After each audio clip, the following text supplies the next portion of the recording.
Start now.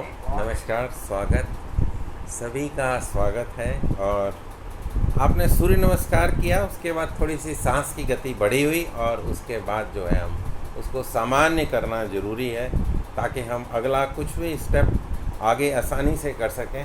आज मैंने कुछ कराने का ऐसा सोचा नहीं है क्योंकि हम एक दिन करते हैं, मंडे को हमारा ठंडक वाले प्राणायाम करते हैं, ट्यूसडे को हम आँखों वाले करते हैं, बुधवार को हम जो है फेशियल करते हैं और थर्सडे को हमने किया हार्ट की एक्सरसाइजेस की। सैटरडे को हम लोग करते हैं आवाज़ के लिए और फ्राइडे खाली बच जाता है तो उसमें मेरे को समझ नहीं आता कि मैं क्या कराऊं। तो मैं कुछ सोचता हूं कि नया करने की कोशिश करते हैं। तो कल एक सेशन मैं अटेंड कर रहा था शाम को, तो मैंने सोचा कि चलो आज शेयर करते हैं। 5 मिनट होते हैं मेरे पास, तो उसी के अंदर 1 घंटे का सेशन है। 5 मिनट में उसकी वो क्या बोलते हैं, सैंपल डिश जो होती है ना किचन के अंदर बनाते हैं, तो उसमें से 1 चम्मच निकाल के टेस्ट जो करते हैं, उसी तरह का 5 मिनट का सेशन हो जाता है। हाँ जी, वो 1 घंटे का सेशन है।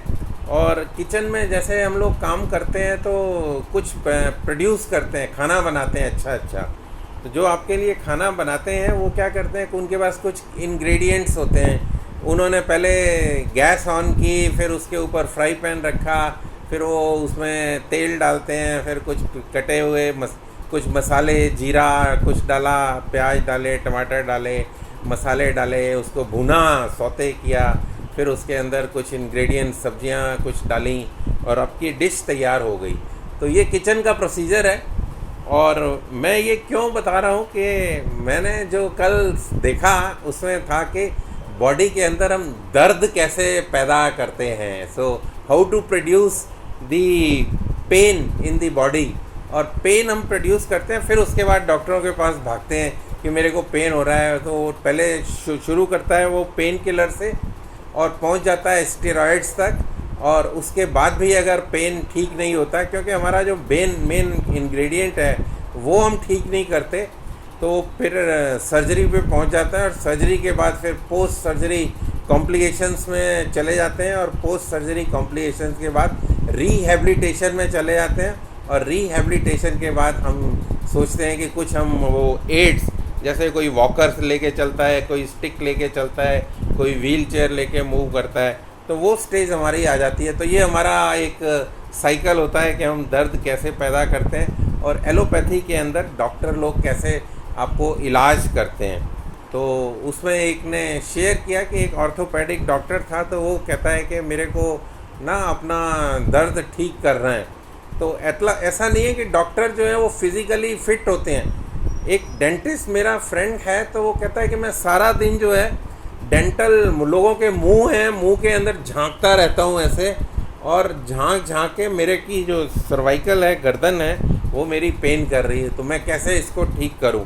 तो दवाइयों से वो ठीक नहीं हो पाता, उसको फिर एक्सरसाइज करनी पड़ती है। तो जो हमारा कॉन्सेप्ट है उपासन का, that is the complementary pose, वो उसको करेक्शन करने के लिए यूज़ करते हैं।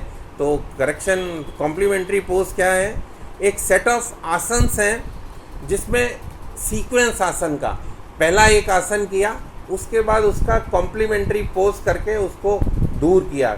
फॉर एग्ज़ाम्पल मैंने आगे बेंड करने वाला कोई आसन किया, से फॉर एग्ज़ाम्पल मैंने पाद हस्तासन किया, तो मेरे को आगे झुकना पड़ा।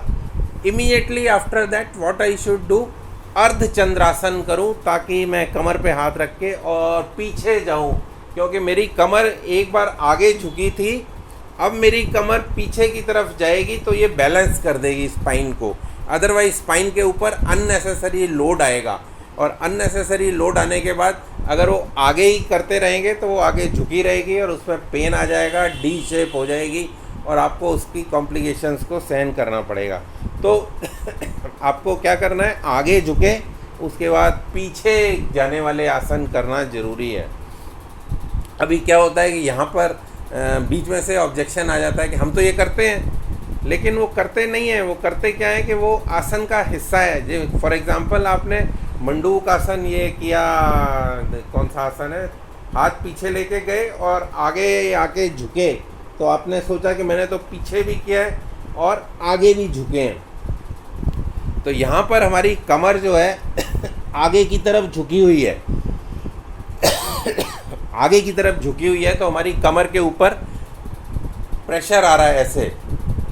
अब मेरे को इसके बाद कौन सा आसन करना है, मैं वो आसन करूँगा जिसमें मेरी कमर ऊपर उठे। फॉर एग्ज़ाम्पल अगर हम ये आगे झुकने वाला किया तो हम करेंगे इसके बाद सेतु बंदासन जैसे करते हैं। सेतु बंदासन करेंगे तो हमारी कमर बीच में से ऊपर उठेगी। पहले वाले आसन में आगे झुकी थी, ऊपर वाले आसन में, दूसरे वाले आसन में हमारी कमर ऊपर की तरफ जाएगी। तो सेतु बंदासन करके हम उसको बैलेंस कर सकते हैं। Then next let me take a sip of water. थोड़ा सा गला बंद हो गया है।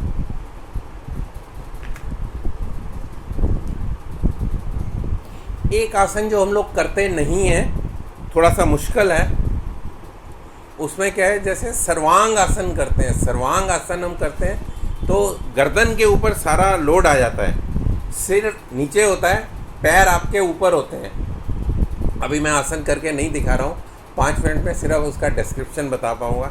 तो पैर हमारे ऊपर की तरफ होते हैं, सिर हमारा नीचे की तरफ होता है और सारा लोड जो है गर्दन के ऊपर आ रहा होता है। तो जिनको गर्दन की प्रॉब्लम है पहले तो उनको अवॉइड करना चाहिए, और जिनको प्रैक्टिस नहीं है उनको भी नहीं करना चाहिए। नाउ इसका जो उपासन है वो फिश पोज है, उसको बोलते हैं मत्स्यासन। दोनों आसन हम लोग, मैंने देखा नहीं आपको करते हुए। तो मत्स्यासन में क्या है, फिश की तरह यहाँ पे हम गर्दन को पीछे की तरफ पुश करते हैं और चिन को, ये इसका सेंट्रल पार्ट जो है सिर का बीच का भाग, ये ज़मीन पे लगाते हैं। ये लेटे हुए होता है। तो गर्दन हमारी सर्वांग आसन में आगे की तरफ वजन है, पीछे की तरफ जब हम करते हैं तो इसका ये उपासन कॉम्प्लीमेंट्री पोज। और कॉम्प्लीमेंट्री पोज करने के बाद गर्दन पे हमारा जो अननेसेसरी लोड आया था वो बैलेंस हो गया।